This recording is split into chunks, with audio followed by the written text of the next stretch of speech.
ओम शांति।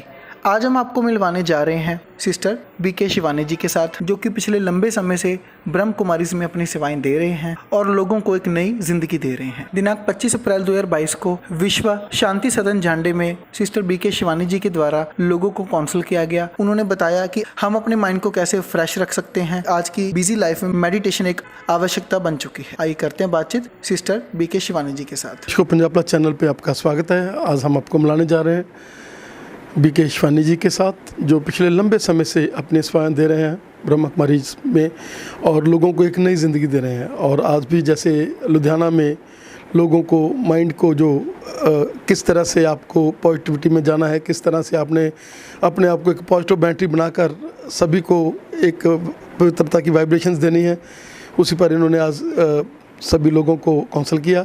शिवानी जी, आपका स्वागत है हमारे स्पेशल शो में। ओम शांति।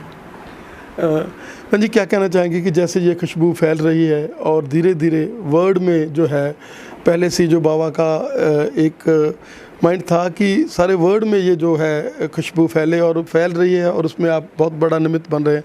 क्या कहना चाहेंगे कि अब जब आपने ये शुरू किया, आप खुद जो है क्लिक हुए और अब कितना फ़र्क आपको लगा रहा है? कुछ साल पहले तक मेडिटेशन एक चॉइस होती थी कि अगर आपको मेडिटेशन करने की रुचि है तो आप मेडिटेशन करने आए। कई लोग कहते थे हमें रुचि नहीं है, तो इंटरेस्ट की बात थी मेडिटेशन। लेकिन अब के समय में अगर हम देखें तो मेडिटेशन सिर्फ एक इंटरेस्ट नहीं है, मेडिटेशन एक आवश्यकता है, नेसेसिटी है। क्योंकि मेडिटेशन वो विधि है जिससे आत्मा शक्तिशाली बनती है, तो मन कम सोचता है, सही सोचता है, बुद्धि निर्णय सही लेती है, कम समय में लगाकर एक्यूरेट डिसीजन लेना और संस्कार परिवर्तन। तो ये तीन चीज़ें आत्मा की फैकल्टी है, मन, बुद्धि, संस्कार। इन तीनों को पावरफुल बनाना। तो आज अगर हम अपने संस्कारों को देखें तो हम बहुत सारे नकारात्मक संस्कार, नेगेटिव हैबिट्स को भी नॉर्मल कह देते हैं, जैसे अहंकार, गुस्सा, निंदा, डर, चिंता।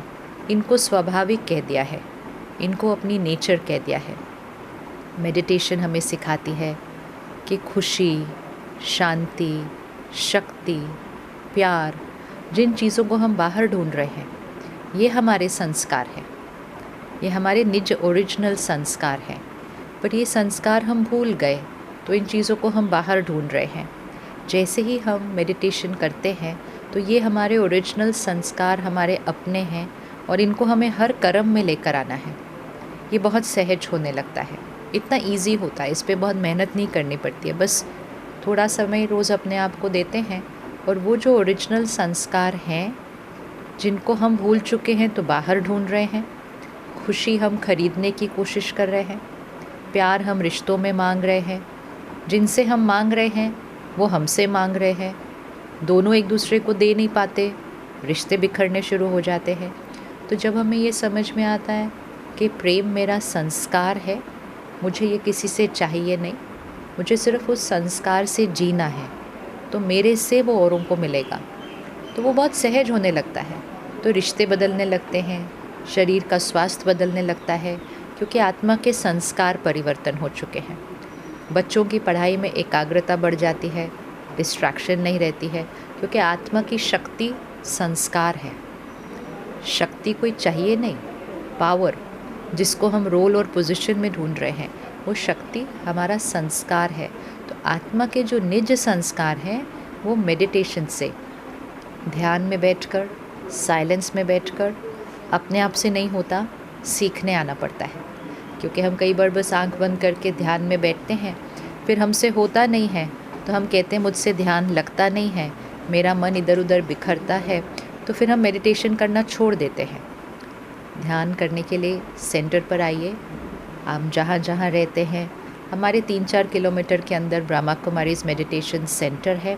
सेंटर पर आकर मेडिटेशन सीखिए कि मैं आत्मा कौन हूँ, मेरे संस्कार क्या है, कैसे मुझे उन ओरिजिनल संस्कारों को इमर्ज करना है, परमात्मा से कैसे कनेक्ट होना है। हम याद करते हैं भगवान को, लेकिन परमात्मा से कनेक्ट होकर भगवान की शक्ति से अपने आप को एनर्जाइज कैसे करना है वो हम सीखते हैं। और जब संस्कार बदलते हैं तो हमारा संसार बदल जाता है, अर्थात हमारा परिवार, हमारा घर, हमारा काम का स्थान, सब जगह परिवर्तन आ जाता है क्योंकि हमारे संस्कार बदल गए हैं। तो उस संस्कार परिवर्तन के लिए मेडिटेशन अब एक आवश्यकता है, एक नेसेसिटी। शिवानी जी, आपने 2 घंटे पहले क्लास की और अभी भी आप पूरे फ्रेश हैं। एक पीरियड कोई लेता है टीचर, एक पीरियड के बाद उसको अपने आप को एक फटीग सी महसूस होने लग जाती है। कैसे ये एनर्जी, क्योंकि पिछली बार भी हमने देखा बहुत थके हुए आए थे, रात को डॉक्टर्स को आपने इतना ट्रैवल करके आए थे, लेकिन उसके बाद भी आपने पूरा लेक्चर दिया।